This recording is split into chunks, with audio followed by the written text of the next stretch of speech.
अस्सलाम वालेकुम दोस्तों, मैं डॉक्टर अबू अब्दुल्ला।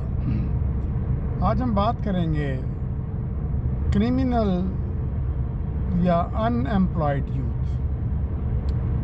हम सोशल मीडिया में देखते हैं कि नौजवान डाकू की शक्ल में आते हैं और किसी दुकान में घुसते हैं और लूट मार करके चले जाते हैं, या वो स्ट्रीट में दो नौजवान मोटरसाइकिल पे आते हैं और रैकी करके उनसे आगे जो मोटरसाइकिल वाला होता है उसको पिस्तौल दिखा के तो उससे पैसे छीन लेते हैं, उसकी जेबें खाली करा लेते हैं और मोबाइल छीन लेते हैं और कई दफ़ा मोटरसाइकिल भी छीन लेते हैं। अच्छा, ये भी देखने में आया है कि उनमें से जिससे छीना जा रहा है विक्टिम, वो कई दफ़ा रिवाल्वर उसके पास होता है, शायद लोगों ने रखना शुरू कर दिया, वो निकालता है तो वो भाग जाते हैं, वो फायर करता है। या एक घर के बाहर खड़ा हुआ वो मोटरसाइकिल वाला विक्टिम, तो अंदर से कोई निकला उसका भाई या कोई रिश्तेदार और उसने रिवाल्वर से पिस्तौल से उसको गोली चला दी तो वो भाग गए। ये बहुत चलन आम हो गया है, ये बहुत ही आम हो गया है। बिल्कुल ऐसे लगता है कि इस पाकिस्तान हमारे मुल्क में कानून नहीं है या कॉमन मैन के लिए नहीं है। ये हालात कराची में ज़्यादा ख़राब है।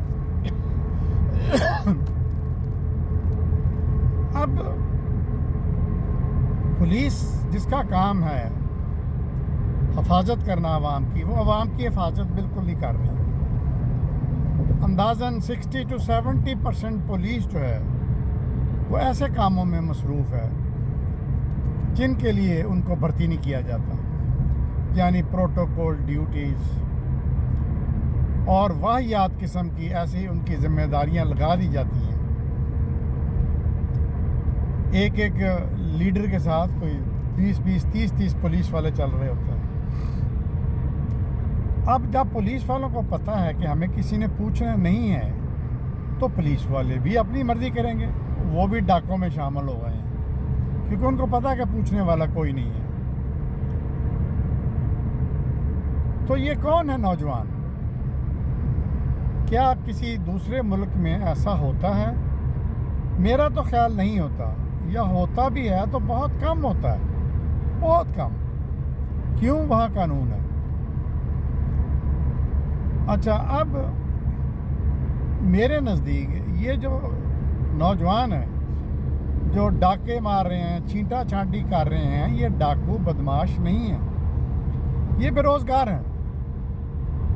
इन्होंने डिग्रियां ले ली, तालीम ले ली, आगे उनका कोई पुरसाने हाल नहीं है,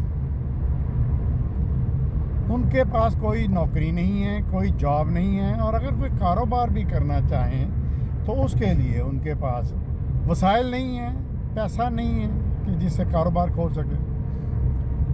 तो ये लड़के या बच्चे मजबूर होकर ये हरकतें कर रहे हैं अपनी रोटी कमाने के लिए। अच्छा, कई दफ़ा देखने में आया है कि डाकू आया, लड़का कोई जवान डाका मारने, पिस्तौल से उसने दुकानदार से चीज़ें पैसे निकाल लिए, लेकिन किसी वजह से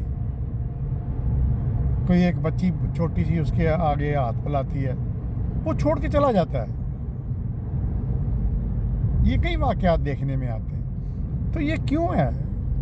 नेचुरली वो डाके नहीं मारने वाले। पहले ज़माने में हम सुनते थे कि कुछ डाकू होते थे, ये बर्रे सगीर बनने, अपना पाकिस्तान बनने से पहले, हिंदुस्तान की डिवीज़न से पहले, जैसे नाम हम देखते हैं जिन पे फिल्में भी बनी हुई हैं, जबरू, मलंगी, निज़ाम, सुल्ताना डाकू। अच्छा, वो डाकू तो वो भी नहीं थे, वो भी फ्रीडम फाइटर थे, लेकिन उन्होंने अंग्रेज़ के ख़िलाफ़, उनकी ज़्यादतियों के ख़िलाफ़ हथियार उठाए और डाकू बन गए। और वो इतने बहादुर होते थे कि वो पुलिस को बता के आते थे कि हम आ रहे हैं, जिसके घर डाका डालना था, किसी सरमायादार के घर, کسی سنار کے گھر تو وہ باقاعدہ اس کو پیغام بھجواتے تھے کہ آج تیرے کا ڈاکہ مارنا. پولیس بھی آئی ہوتی تھی لیکن دو بدو لڑائی کے بعد وہ ڈاکہ مار کے چلے جاتے تھے. ڈاکو تو وہ تھے جو گھوڑوں پہ آتے تھے بندوقوں کے ساتھ. اب یہ جو بچے ہیں بے روزگار ہیں یہ ڈاکو نہیں ہیں. ان کو ڈاکو ہماری حکومت نے بنایا ہے. اور یہ کیا کہ بنایا ہے ایک قسم کا کہ جاؤ پستول لو اور پستول کے زور پہ چھینو ایک دوسرے سے اور اپنے گھر بار چلاؤ. تو یہ تھا آج کا موضوع.